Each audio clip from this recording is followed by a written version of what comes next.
이 시간에 성경 말씀 보도록 하겠습니다. 성경 말씀은 누가복음 10장 25절에서 37절 말씀입니다. 누가복음 10장 25절에서 37절 말씀입니다. 신약성경 111페이지 Luke chapter 10 verse 25 through 37. 제가 읽도록 하겠습니다. 어떤 율법사가 일어나 예수를 시험하여 가로되 선생님, 내가 무엇을 하여야 영생을 얻으리이까? 예수께서 이르시되 율법에 무엇이라 기록되었으며 내가 어떻게 읽느냐? 대답하여 가로되 내 마음을 다하며 목숨을 다하며 힘을 다하며 뜻을 다하여 주 너의 하나님을 사랑하라 하고 또한 내 이웃을 내 몸과 같이 사랑하라 하였나이다. 예수께서 이르시되 내 대답이 옳도다. 이를 행하라. 그러면 살리라 하시니 이 사람이 자기를 옳게 보이려고 예수께 여짜오되 그러면 내 이웃이 누구오니이까? 예수께서 대답하여 가라사대 어떤 사람이 예루살렘에서 여리고로 내려가다가 강도를 만나매 강도들이 그 옷을 벗기고 때려 그만 죽은 것을 버리고 갔더라. 마침 한 제사장이 그 길로 내려가다가 그를 보고 피하여 지나가고 또 이와 같이 한 레위인도 그곳에 이르러 그를 보고 피하여 지나가되 어떤 사마리아인은 여행하는 중 거기 이르러 그를 보고 불쌍히 여겨 가까이 가서 기름과 포도주를 그 상처에 붓고 싸매고 자기 짐승에 태워 주막으로 데리고 가서 돌보아 주고 이튿날에 데나리온 둘을 내어 주막 주인에게 주며 가로되 이 사람을 돌보아 주라. 부비가 더 들면 내가 돌아올 때에 갚으리라 하였으되 내 의견에는 이 세 사람 중에 누가 강도 만난 자의 이웃이 되겠느냐? 가로되 자비를 베푼 자의 자니이다. 예수께서 이르시되 가서 너도 이와 같이 하라 하시니라. 아멘. 1928년에 미국의 한 부둣가에서 산책을 하던 남자가 실수로 물에 빠졌습니다. 이 살려달라는 소리를 듣고 친구들이 막 달려갔는데 그 남자는 어떻게 됐을까요? 죽었습니다. 그 죽은 청년의 몸은 싸늘한 시체가 되어서 친구들에게 돌아왔습니다. 그런데 그 사고를 당했던 지점에서 불과 몇 미터가 떨어지지 않은 곳에 일광욕을 즐기고 있었던 한 청년이 있었습니다. 그런데 살려달라고 하는 그 위급한 구조사항을 듣고서도 도와주지 않았던 거예요.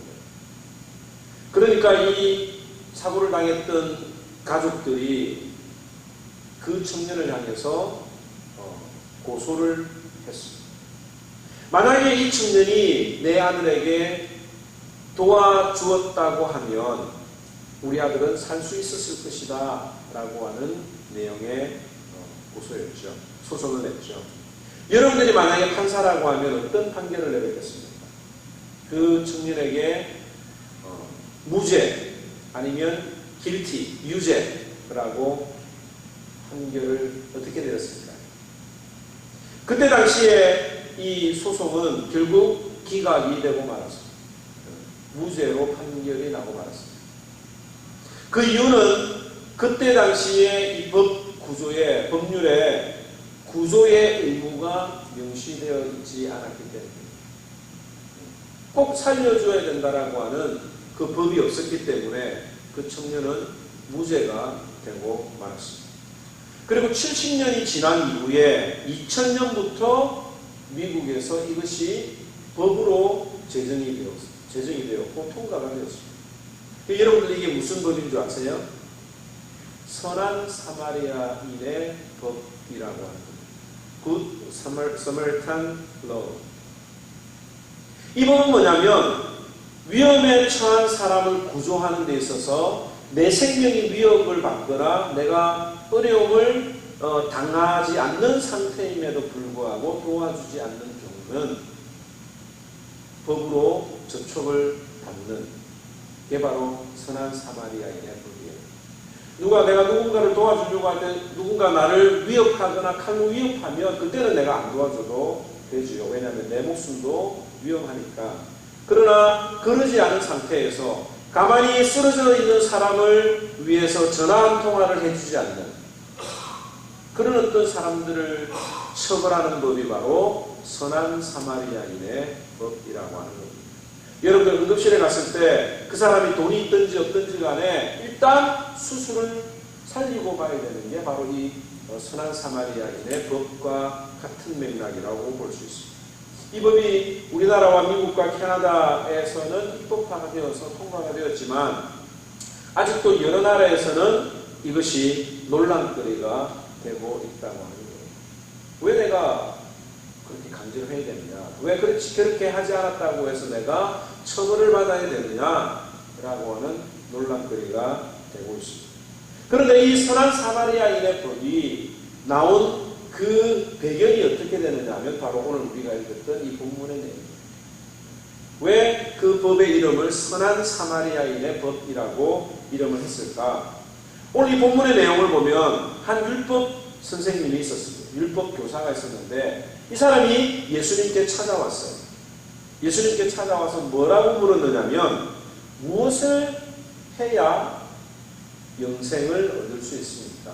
내가 어떤 일을 해야 구원을 받을 수 있습니까? 라고 하는 질문을 했습니다. 이렇게 질문한 이유는 뭐냐면 예수님을 시험하기 위해서 예수님을 테스트하고 자기 자신의 주장을 펼치기 위해서 예수님에게 이런 질문을 했던 것입니다. 자, 이 율법교사는 율법을 아주 잘 실천하는 사람입니다. 그리고 율법을 사람들에게 가르치는 사람들이에요. 그래서 자신은 율법을 굉장히 잘 지키고 있기 때문에 내가 영생받는 것은 당연하다 이거죠. 그런데 예수님이 가르치는 그 가르침의 내용에는 뭐냐면 율법을 행해야 구원을 받는다라고 가르치는 것이 아니라 예수님을 믿어야 믿음으로 구원을 받는다라고 가르치는 거예요. 그러니까 믿음과 율법 행함이라고 하는 그 두 문제가 충돌이 일어나니까 내가 맞다. 율법을 지키는 것이 영생이 얻는 길이다 라고 하는 것을 증명하기 위해서 예수님에게 이런 질문을 했던 것입니다. 영생은 율법을 지켜야 한다는 것을 끌어내기 위해서 이 율법 교사가 질문을 했어요. 그런데 예수님이 어떻게 이야기를 합니까? 율법에는 뭐라고 기록이 되어 있느냐라고 오히려 물었습니다.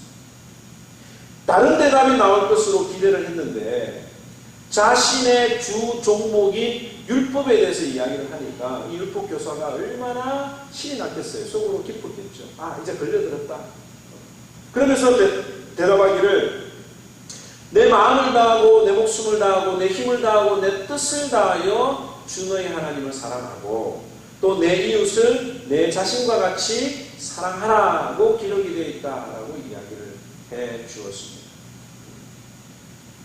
예수님의 대답이 뭐라고 그래요? 뭐 반박이라도 할 줄 알았는데 그래?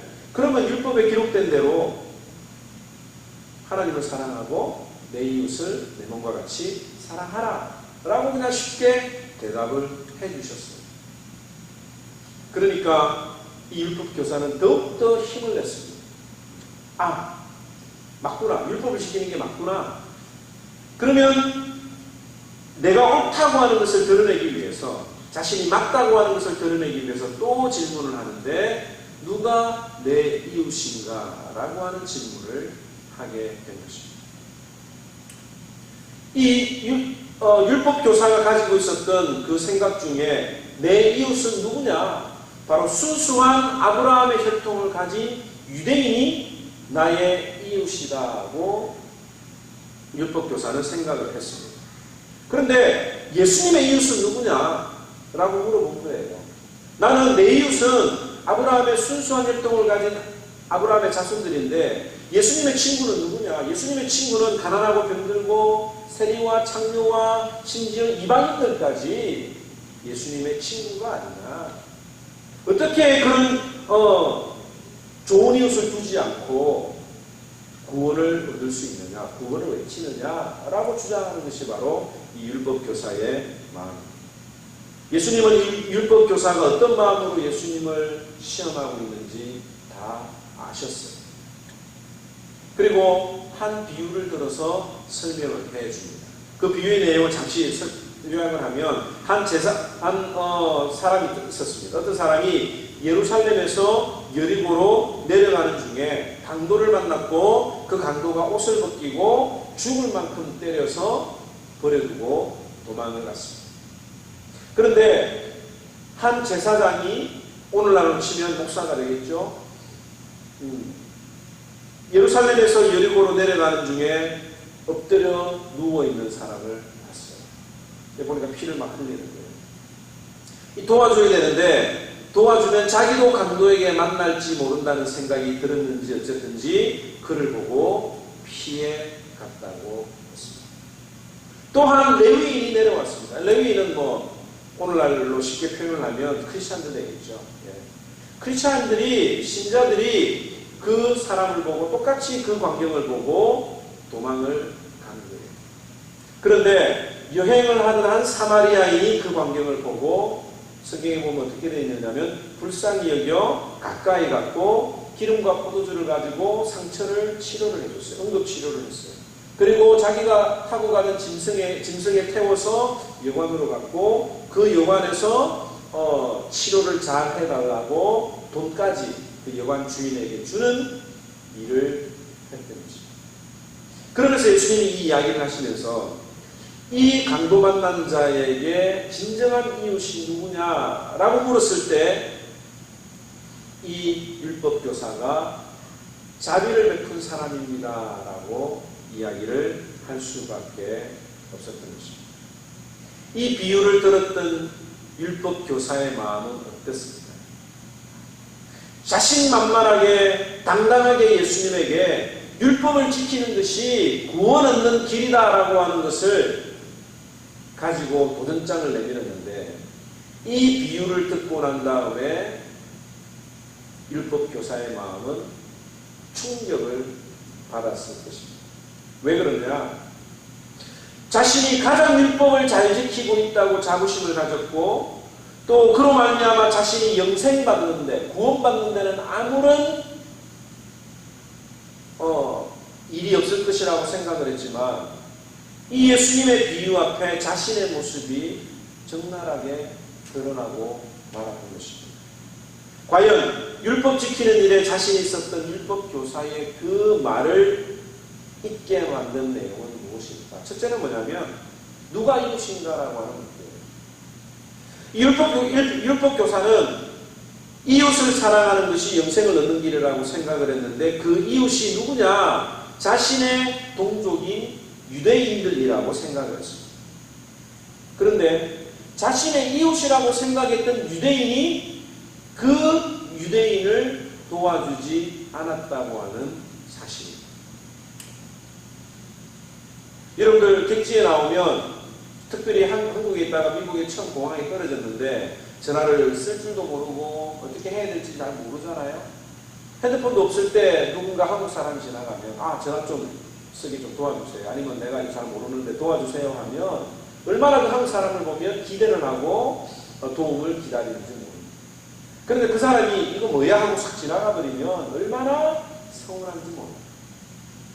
같은 말이 통하는 한국 사람이 나를 안 도와준다 이거죠. 근데 출정내고 있는데 어느 한 외국인이 와가지고 무슨 일이냐라고 묻고 영어도 안 되는데 친절하게 도와주는 그런 상황이 바로 오늘 이런 상황이라고 볼 수가 있습니다. 이 유대인들은 도망을 갔어요.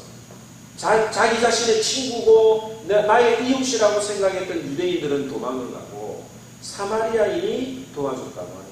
그런데 이 사마리아인이 누구냐? 어떤 사람이냐? 이방민족과 결혼을 한 사람입니다. 이방민족과 결혼을 해서 순수하지 못한 혈통을 가지고 있었던 사람이기 때문에 같은 민족으로 취급을 안 했던 거예요. 즉 배신자, 변절자라고 이 사마리아인들을 생각을 했습니다. 그런데 그런 사마리아인이 도와주었다라고 하는 말이죠.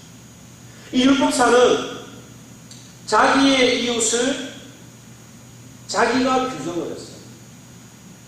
이 사람이 나의 이웃이 될 수 있다고 생각을 하는 것입니다.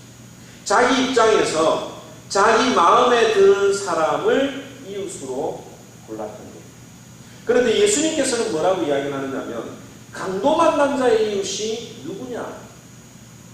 예수님이 지금 하시고자 하는 말씀이 뭐냐면 지금 상대방이 나를 필요로 하면 그가 어떤 형편에 있든지 그의 이웃이 되어 주어야 된다고 말씀을 하는 거예요. 그러니까 신자는 우리가 이웃을 고르는 게 아니라는 말이에요. 자기를 사랑하는 사람을 사랑하는 것은 성경을 안 믿는 사람들도 잘해요. 그죠? 자기를 좋아하는 사람을 가장 잘하는 사람들이 누굽니까? 애들이에요. 애들은 부모고 가족이고 간에 자기를 가장 좋아해주는 사람을 사랑하고 따라요.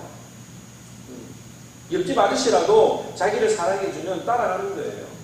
그 다음에 누가 이런 일을 잘합니까? 하루 보세요. 하루를 보면 자기를 이뻐해 알아요.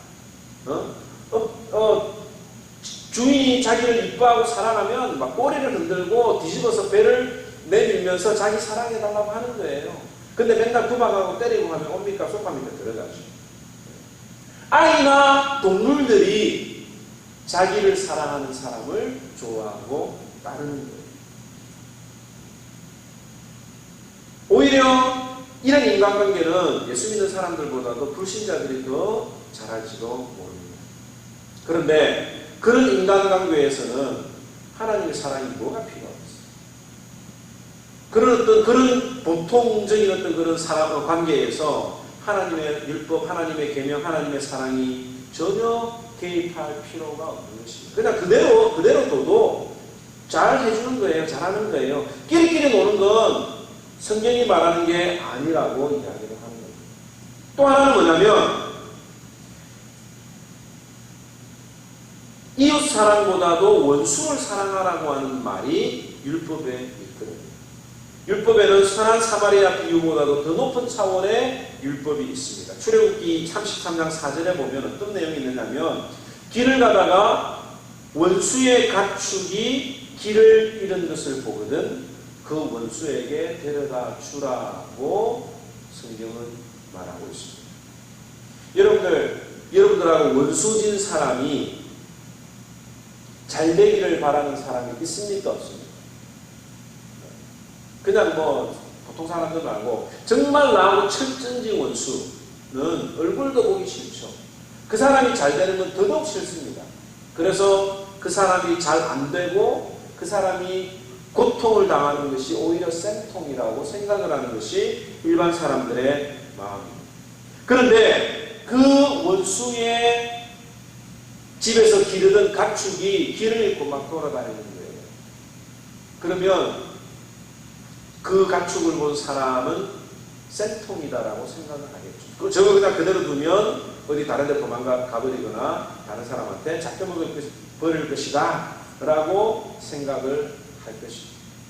또 하나는 뭐냐면 그래 저 짐승이 뭐가 죄가 있어 내가 돌려줘야지 하고 데리고 간다고 하면 내가 지금 당장 가서 해야 되는 일을 포기를 해야 되고 또 내가 이만큼 갔다가 다시 원수의 집에 데려다 주려고 하면 길을 그만큼 돌아가야 되기 때문에 시간적으로 금전적으로 손해를 굉장히 많이 볼 수가 있는 거예요.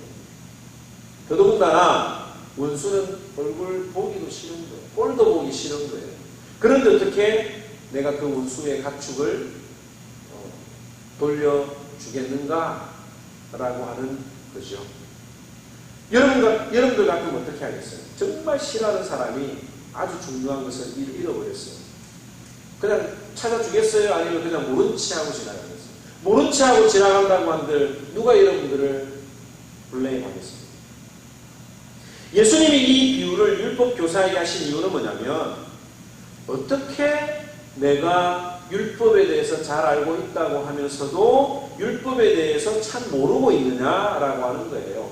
율법의 참 뜻은 이웃만 사랑하는 게 아니라 원수도 사랑하는 것이 이웃에 대한 정의다라고 이야기를 합니다. 네가 너의 이웃은 내 몸과 같이 사랑하라고 하는 계명을 잘 지켰다라고 자부를 하면서도 같은 민족인 유대인이 죽어가는데 어떻게 그게 율법을 잘 지켰다고 말할 수 있는가? 성경은 우리들에게 때로는 얼토당토하는 일을 요구할 때가 많이 있습니다. 어떻게 원수를 사랑할 수 있습니까? 그런데 하나님의 생각은 우리와 달라요. 이 말도 안 되는 이 계명을 사람들이 순종할 때에 어떤 일이 일어나겠습니까? 원수의 가축이 길을 잃고 돌아다니고 있을 때 하나님의 말씀대로 계명대로 그 가축을 원수에게로 데리고 돌아가면 어떤 일이 일어나겠습니까? 모르긴 몰라도 이 계명을 지킬 수만 있다고 하면 이것이야말로 원수와의 관계를 풀 수 있는 계기가 될 수 있는 거예요. 그 순간 아이고 고맙습니다 하고 관계가 완전히 회복되는 건 아니겠지만 그 원수에게 생각해 볼 수 있는 기회를 줄 수 있는 것입니다. 그 다음에 이 율법교사가 또 하나 오해를 했던 건 뭐냐면 율법에 대해서 잘 알고 있는데 이 율법에 대해서 잘못 알았던 게 뭐냐면 예배가 우선이라고 하는 핑계를 이 율법교사는 생각을 했을지도 모릅니다. 여러분들 성경을 좀 아는 사람들은 왜 제사장과 레위인이 그 사람을 도와주지 않았을까에 대해서 잘 이유를 알고 있습니다. 왜 그랬다고 알고 있어요? 레위인은 하나님 앞에 예배를 드려야 되기 때문에 레위인과 제사장이 예배를 드리는데 시체를 만지면 어떻게 된다고요? 7일 동안 부정해지는 거예요. 레위기 21장 11절에 보면 어떤 시체든지 가까이 말지니 부모로 인하여도 더러워지지 말라. 사람의 시체를 만진 자는 7일을 부정하리니 그가 제3일과 제7일에 이 제물로 스스로 정결케 할 것이라고 하는 율법을 알았던 사람입니다. 실제로 성전제사를 참여했던 사람들은 제사장과 레위인들은 하나님 앞에 제사를 드리기 전에 자신의 몸을 정결케 해야 되는 의무가 있었습니다. 그리고 부지 중에 실수라도 시체를 만지는 일이 있게 되면 그 제사는 참여하지 못하고 3일에 한 번 그리고 7일에 한 번 정결 예식을 취해야만 다시 제사를 참석할 수가 있었습니다. 그런데 강도에게 맞아서 쓰러져 있는 그 사람을 죽었다고 생각을 하면 시체에 손을 대면 어떻게 됩니까? 이 사람이 예배드리러 가는데 예배를 드릴 수가 없는 분이죠. 그러니까 이 레위인과 제사장이 그 강도 만난 자를 도와주지 않았다라고 생각을 할 수도 있습니다. 그런데 성경은 그런 핑계를 대지 못하도록 우리들에게 이야기를 하고 있어요. 30절에 보면 뭐라고 이야기를 하고 있습니까? 강도 만난 사람은 어디서 갔다고요? 예루살렘에서 여리고로 내려가는 중이었습니다. 31절에도 보면 마침 한 제사장이 그 길로 어떻게 한다고요? 내려가는 중이라고 이야기를 합니다. 32절에도 또 이와 같이 한 레위인도 그곳에 이르렀다고 하였습니다. 서울에서 부산으로 갈 때 내려간다 그러니까 올라간다 그러니까 지방이 내려간다 그러죠.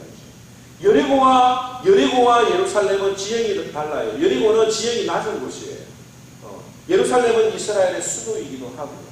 그럼 내려갔다는 표현은 뭐냐면 여리고에서 예루살렘으로 간 게 아니라 예루살렘에서 여리고로 지방으로 내려간 거예요. 그러면 예루살렘에는 뭐가 있습니까? 성전이 있죠. 예루살렘으로 올라가는 길에 그 강도를 만났으면 어떻게 됐습니까? 사람들이 생각하는 것처럼 예배 때문에 못 만졌구나 라고 생각을 할 수도 있는데 지금 내려가는 길이라고 하는 말은 뭐냐면 예배를 다 마치고 가는 길이에요. 그러면 시체를 만진다 하더라도 3일에 한 번, 7일에 한 번 정결의식을 취하면 깨끗해지는 거예요. 그 다음 제사를 드리는데 아무런 문제가 없다고 하는 말. 뿐만 아니라 아무리 율법에 규정이 되어 있어도 하나님 앞에 예배드리는 일이 가장 중요한 일이라 하더라도 강도 만난 자를 외면하는 일은 증거가 될 수가 없습니다. 대제사장은 한 사람밖에 없기 때문에 조심을 해야 되지만 제사장들은 많이 있거든요. 자신을 대신할 제사장들이 많이 있는 거예요.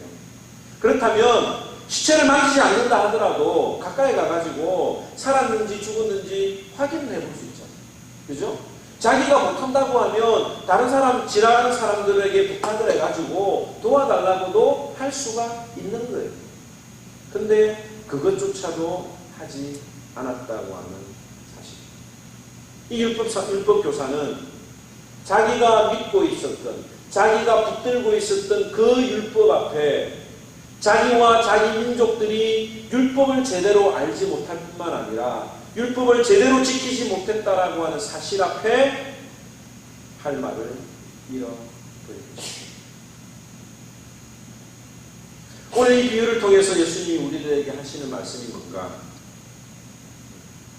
첫째는 뭐냐면 의인은 하나도 없다고 하는 거예요. 이 비유를 단순히 가난하고 불쌍한 사람을 보면 그 사람들을 도와주어야 된다라고 하는 선행을 주제로 생각을 해서는 안 됩니다. 또 이웃에 대한 하나님의 정의를 밝혀주는 그런 차원으로 생각을 해서도 안 되지요. 이 말은 뭐냐면 율법을 제대로 지킬 수 있는 자가 아무도 없다고 하는 것을 알려주는 거예요. 이 율법교사도, 율법에 아주 정통했던 율법교사도 하나님의 율법을 다 지키지 못하는 사람이라고 하는 말이에요. 우리도 이 율법교사와 똑같은 사람들이죠. 내가 적당히 손해보지 않고 할 수 있는 부분만 받아들이려고 할 때가 많이 있습니다.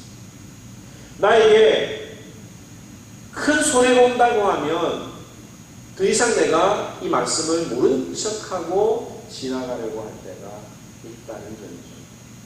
전도도 내가 감당할 만한 사람만 하지 세상에서 완전히 무시당하는 폐인들이 사랑의 대상이 될 수 없다고 생각을 할 것입니다.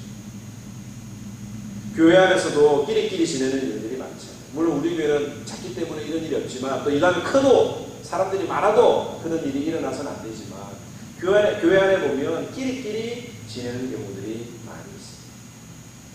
조금이라도 나에게 이익이 되지 않는다고 하면 적당한 거리를 두고 지내지만 뭔가 콩고물이라도 떨어질 것 같으면 정성을 다해서 그 사람과 관계를 가지려고 하는 것이 바로 율법교사와 같은 마음을 가지고 있다고 하는 말입니다. 뿐만 아니라 율법도 제대로 알지 못하는 율법교사처럼 우리도 성경을 대할 때 이 말씀은 내가 지킬 수 있는 말씀, 이 말씀은 좀 내 마음에 끌어온 말씀, 이 말씀은 그냥 성경이야, 이거는 내가 지킬 수 있는 말이에요, 내가 지킬 수 있는 하나님의 말씀이 아니야 라고 우리가 구별하면서 신앙생활을 할 때가 있죠. 여러분들 가운데 원수가 이곳에 와가지고 예배를 드린다 하면 여러분이 하나님 앞에 온전한 마음으로 예배를 드릴 수 있습니까? 아니면 그 사람 때문에 막 신경이 쓰여가지고 예배 드리는데 방해가 되겠습니다.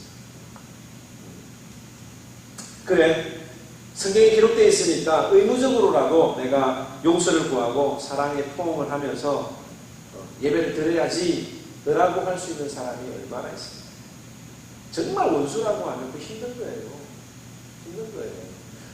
막 나에 대해서 나쁜 소문을 막 사람들에게 막 전하는 사람이 우리 교회 왔다고 생각해 보세요.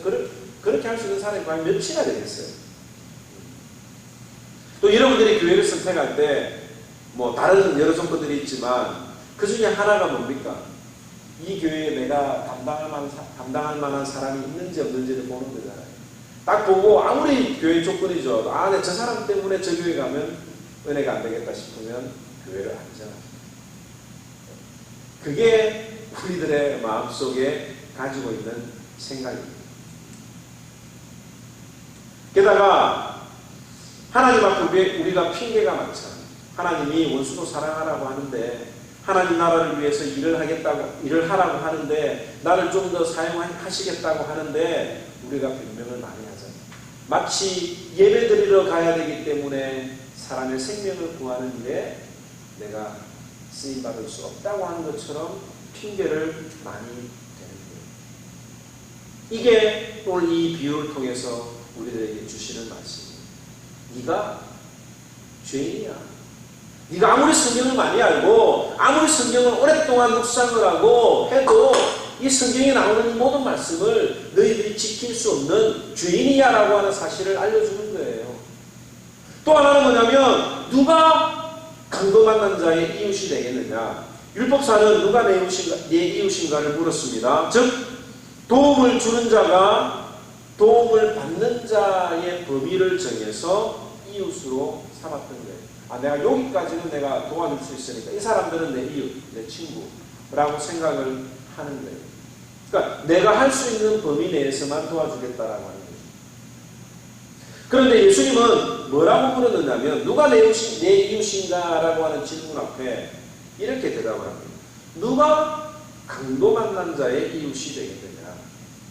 도움을 받을 사람이 있다고 하면 누구라도 그를 이웃으로 생각하고 도와주어야 된다라고 하는 말입니다. 예수님은 이웃의 범위를 자기가 한정하지 말고 모든 사람을 다 이웃으로 섬기라고 말하는 거예요. 여기에는 심지어 원수도 포함이 되는 것입니다. 독일 2차 세계대전 중에 유대인들을 핍박할 때가 있었습니다. 한 유대인의 아이가 교회를 찾아가서 독일 군인들의 눈을 피해서 도와달라고 요청을 했습니다. 그런데 그 교회 목사님이 도와주었을까요? 안 도와주었을까요? 안 도와주었겠죠. 왜냐하면 그 아이 때문에 그 아이 하나를 숨겨준 일이 발각이 되고 나면 그 동네에 있는 모든 교회 사람들이 다 함께 죽는 거예요. 그러니까 그 아이를 다른 사람을 생각을 해서 그 아이 도와주는 일을 거절을 했습니다.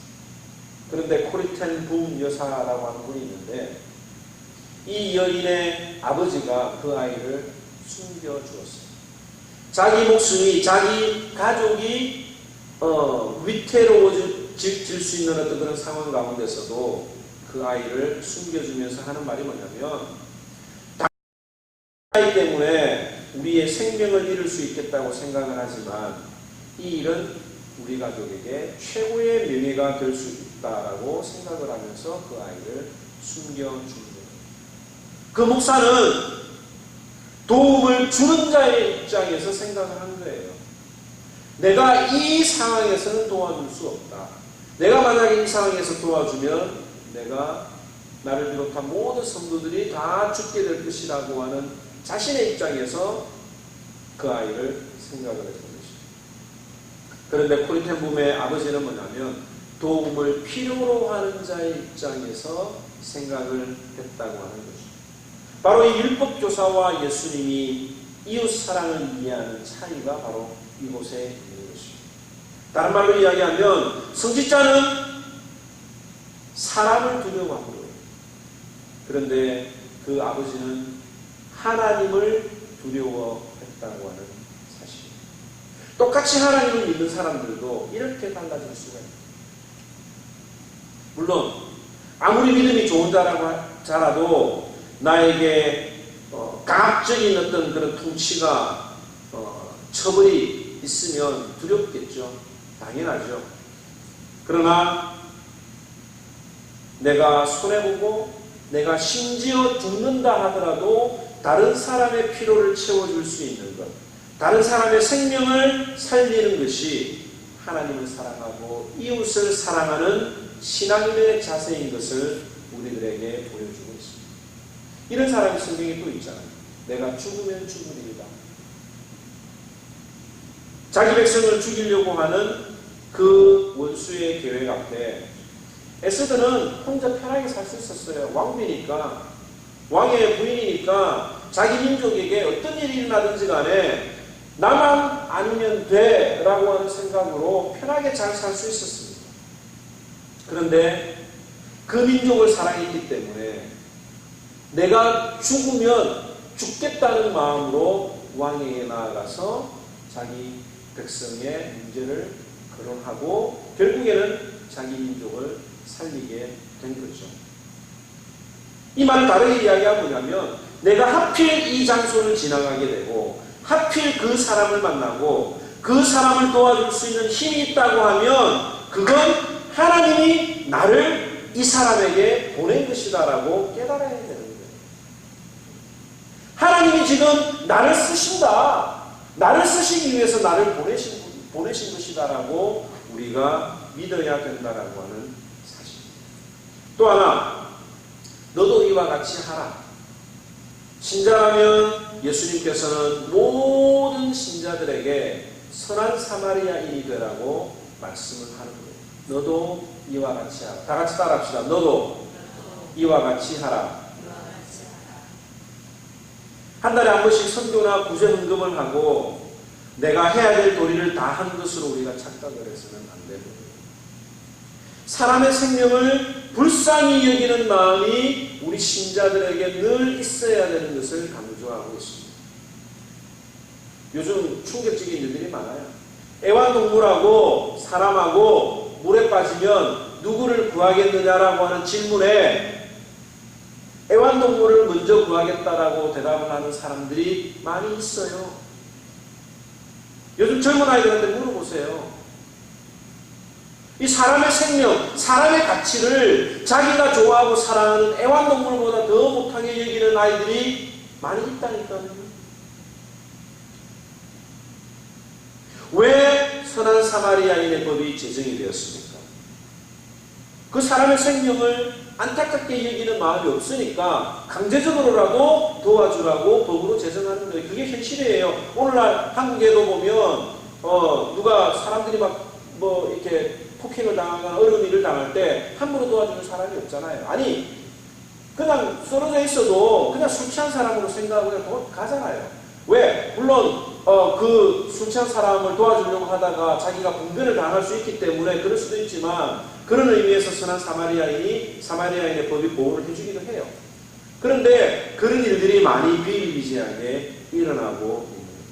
그런데 이 사마리아인에게 있었던 가장 첫 번째 그 단계가 무엇이었습니까? 그를 불쌍히 여겨 그에게 다가갔다라고 하는 말입니다.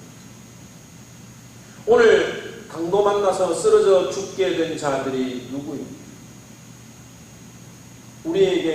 우리 눈으로 보면 강도를 만나가지고 죽게 된 사람이 별로 안 보여요. 그죠? 우리에게 도와줄 사람이 없다고 우리가 생각을 할 수가 있는데.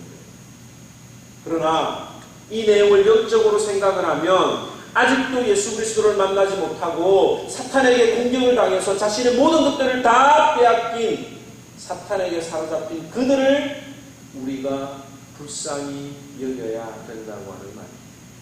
그냥 그대로 두면 죽는 거예요. 그냥 그대로 두면 지옥으로 가는 거예요. 영원히 죽을 수밖에 없는 그 사람을 보고도 그냥 지나가는 제사장과 레위인이 되어서는 안 된다고 하는 말입니다.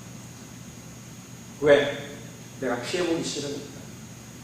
괜히 예수 믿으라고 해가지고 분란 만들기 싫으니까 이야기 안 하는 거예요. 나만 예수 잘 믿으면 돼. 라고 생각을 하는 거예요. 불쌍히 여기는 마음으로도 충분하지 않습니다. 내가 가진 모든 것들을 다 동원해서 그 사람을 살리는데 아낌없이 쓰라고 예수님은 우리들에게 이야기를 하는 거예요. 너도 이와 같이 하라. 왜 우리가 이와 같이 해야 됩니까? 예수님이 그렇게 하셨어요. 예수님이 그렇게 하셨다고요. 예수님이 우리와 철전지 원수처럼 미워하는 그 사람에게 영생을 주시기 위해서, 생명을 주시기 위해서 무엇을 하셨습니까? 십자가에서 두 팔을 벌리고 죽으셨어요. 예수님이 그렇게 하셨어요. 원수되었던 나를 구원하시기 위해. 그리고 두 팔을 벌린 그게 뭡니까? 그만큼 원수를 사랑한다는 거예요. 주님과 원수되었던 내가 십자가에서 두 팔을 벌려 나를 사랑하고 용서하신 예수님처럼 우리도 팔을 벌려서 이웃을 사랑하고 원수도 사랑하고 그 영혼을 구하기 위하여 내가 가지고 있는 모든 것들을 다 사용하라고 하는 이 주님의 말씀을 가슴에 새기고 나도 이와 같이 해야 되겠다라고 하는 마음을 가지는 저와 여러분들이 되기를 주님의 이름으로 축원합니다. 기도하겠습니다.